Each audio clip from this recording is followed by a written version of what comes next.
up guys, welcome back to my channel. My name is Erin. Today I am going to be sharing with you guys what I learned during my student teaching experience. If you've watched some of my past videos, you know that I recently just graduated at the beginning of this month of May. I graduated with my bachelor's for elementary education. I will be hopefully a teacher in the fall if coronavirus decides to allow us to go back in the classroom. However, I did do my student teaching from January till about the middle of March when they had to close schools due to COVID, of course. But I did get to finish off my student teaching online. So I did teaching online for about a month and a half. It was a great experience. I loved both in classroom and online. It was a lot of transitioning, converting pieces and homework and just different things into online formats. A lot of work just getting to know and figure out what works and what doesn't, how students are learning. But overall it was a great experience. I really enjoyed my student teaching experience. I felt like I've learned so much, and that's why I want to share some of that with you guys through this video, as well as kind of give you guys some tips for some of you that might be education majors as well, and that might be doing student teaching in the near future. So if you are interested in knowing what to do and what to expect during student teaching, just keep on watching and let's get on to it. First one, how to manage your time. Let me just say, this isn't really managing your time with like everything, but managing how you lesson plan. So for example, so planning your lessons could be kind of difficult when you're new and you're kind of learning like the curriculum or your students or the environment. However, I really learned how to manage my time as in lesson planning by deciding to use my planning time. My school did give me about half an hour of lesson planning or planning time during like the middle of the day, and then I also had about a 30-minute to 45-minute lunch time as well with the kids were at lunch and recess.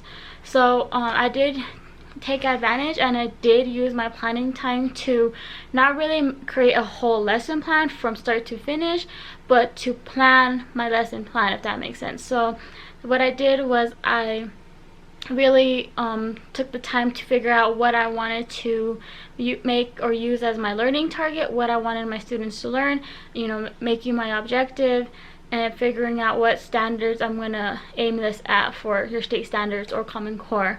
I did this mostly by, you know, the past lessons. So if I had a lesson that day and I really noticed that students didn't grasp something or it's like a certain area, then I would, you know, use that as my learning target, that I want to get that to them the next day. So that's going to be part of my learning target, my objective for the next lesson.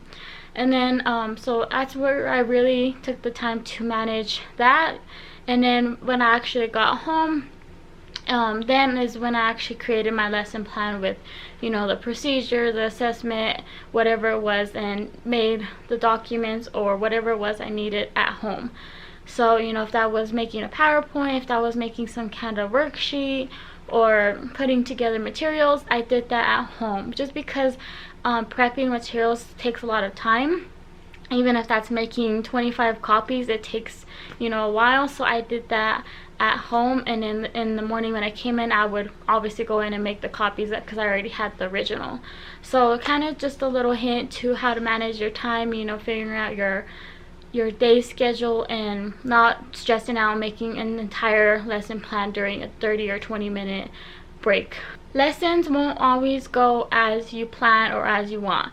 This is really important to keep in mind, guys, just because I realized this super quick. So you may have a beautiful lesson plan that's, you know, sketched out from beginning to middle to finish with the assessment, everything. However, it's not always going to go as planned. As a teacher, it is extremely important to be flexible, and be flexible with anything really, whether that's having to adapt or adjust, you know, the lesson, the instruction time, you know, making it into groups or partners or whatever it is, whether that's having to change out the assessment, you know, the worksheet, because maybe the instruction, the lesson didn't go as well. Just being able to be flexible. This also goes with never knowing like what your day could bring. So for an example, when I was doing a lesson plan one day, I was, instructing, I was going through a lesson, and then the school decided to do a fire drill. So we had to get up, we had to of course exit the building, we had to be outside for about 15-20 minutes. By the time we came back in, that part of the day was gone, so it was time to move on to the next subject. So you can't really get sad over it, frustrated. You just gotta move on and mark off where you left off, so you could begin there the next day or next week, whatever it is. Just being able to be flexible and being okay with your lesson plans not always going as planned. This is a pretty kind of obvious one that everyone should kind of already know, but I want to point it out, is learning your students well.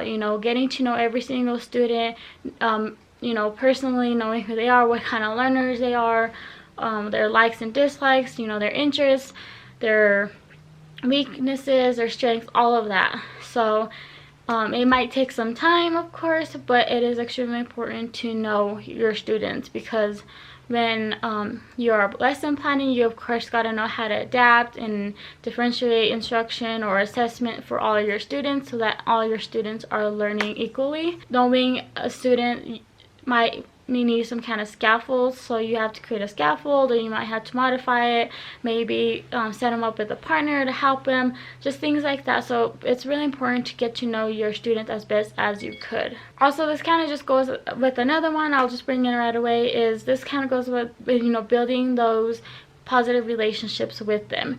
When you go in, build a caring, positive relationship, get to know them, be on their good side, gain their trust, guys, because you're gonna be their teacher for a semester. You're gonna take over the whole class and instruction for the semester, or whatever, however long you student teach. So you really gotta be able to gain their trust and their attention and interest, all of that, so that they are able to come to you with questions, concerns, or just talk to you about their day. Students love when they feel comfortable with their teachers, and student teachers as well.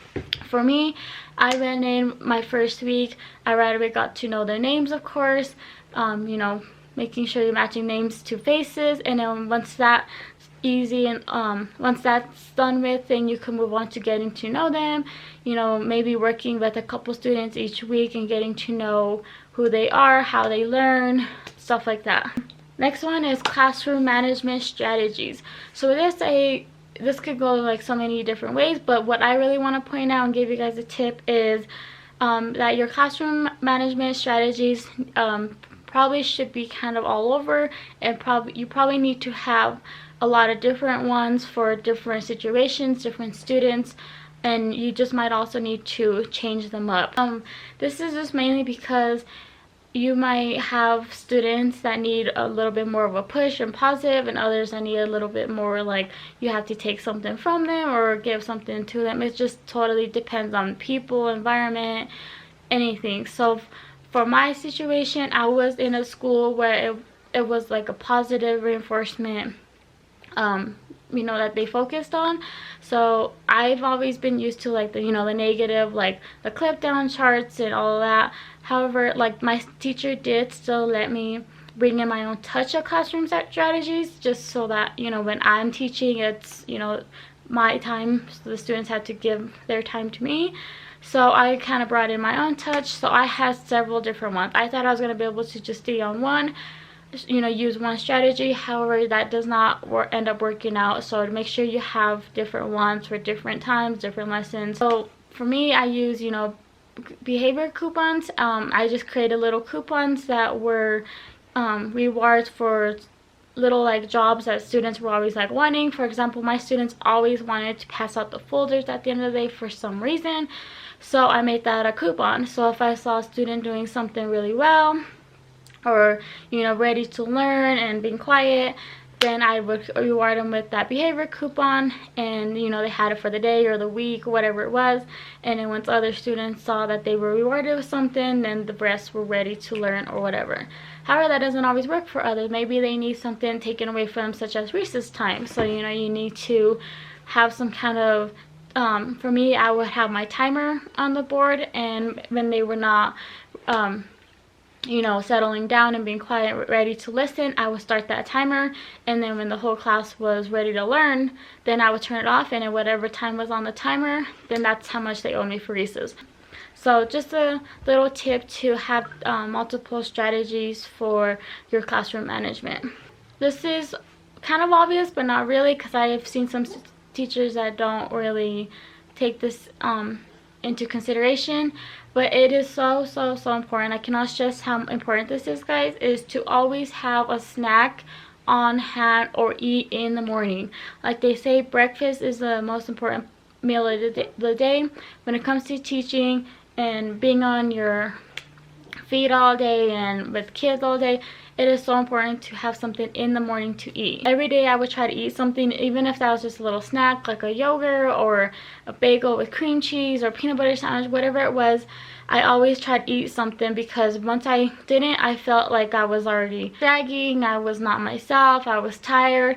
So just having that little bit of energy and food in the morning really helps.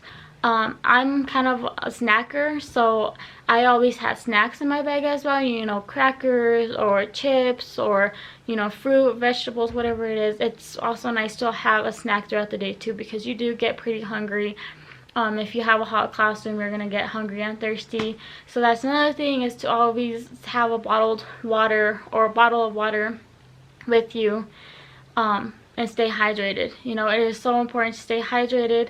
I know teachers, it could be hard to make trips to the bathroom because you don't want to leave 25 plus kids in the class by themselves, but it is still very important to stay hydrated and not be dragging or dehydrated in the classroom. So it is very important to have something to eat in the morning or a snack, and to have a bottle of water at all times. This should be an obvious one too, but this is just a quick little tip of mine. Guys, girls, wear comfortable clothes and shoes when you are student teaching. I know pretty much every school probably will require students and teachers to dress professionally, and you know, no t-shirts, no jeans, whatever it is. I know my school did that. You know, my university required us that we had to dress professionally.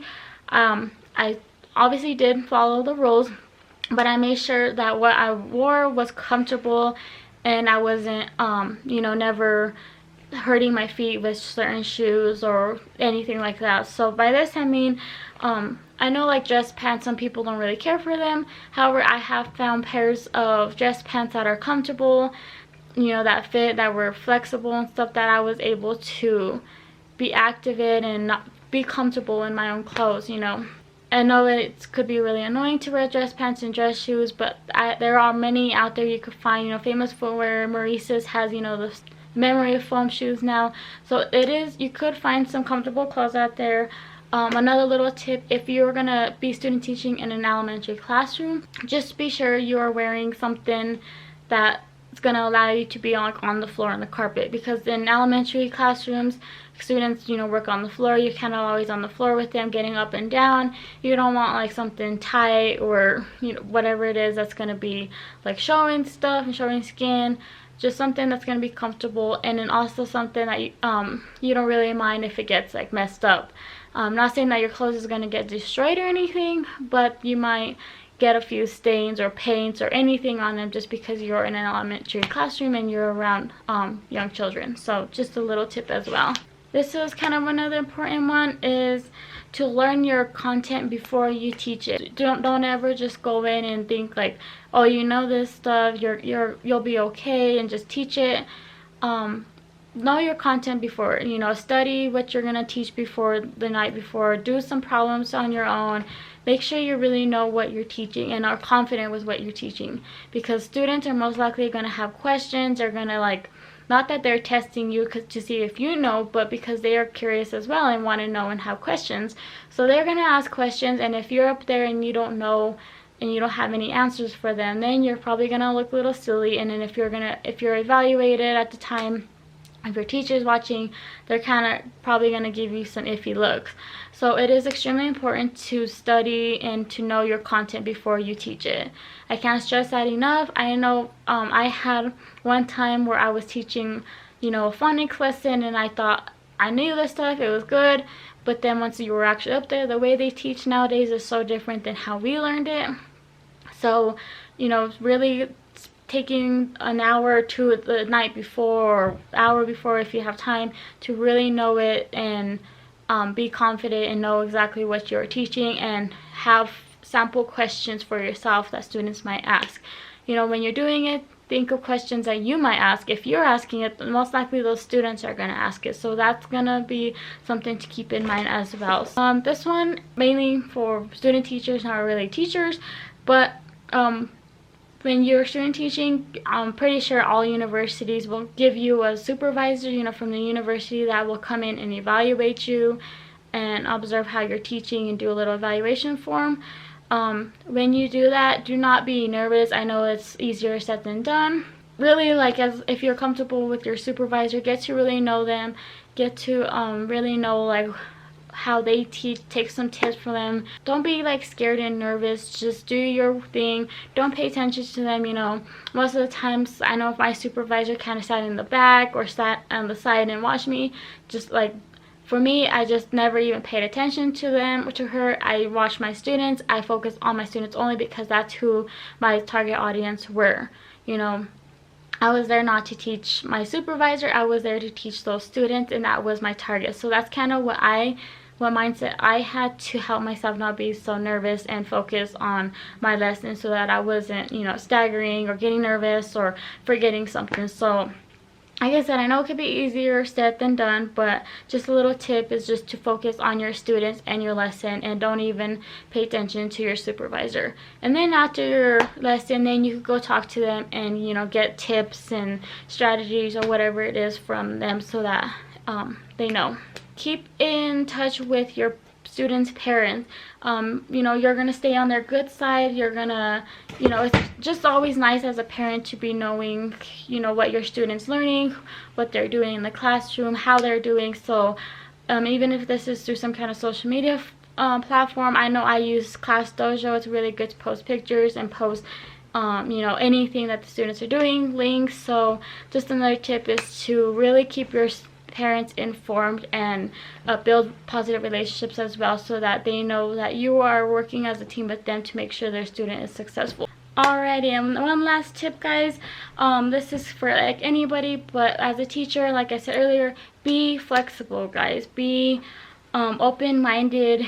Be okay to adapt to something new. You never know what could happen. For me, example, none of us, I think, expected for this COVID-19 thing to happen, for everything to shut down, for schools to shut down and go to online learning and teaching.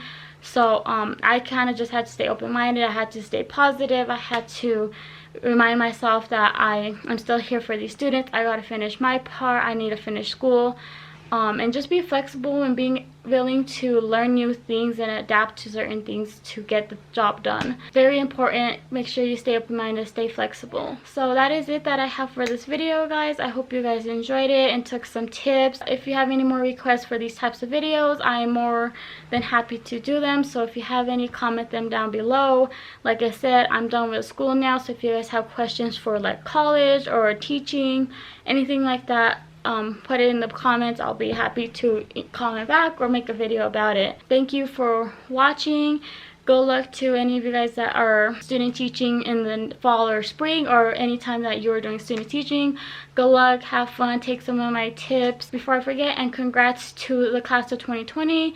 Any seniors that graduated, so proud of you. Just congrats to all of the seniors. Good luck on your future endeavors, and until then, I'll see you guys in my next video. Bye, guys.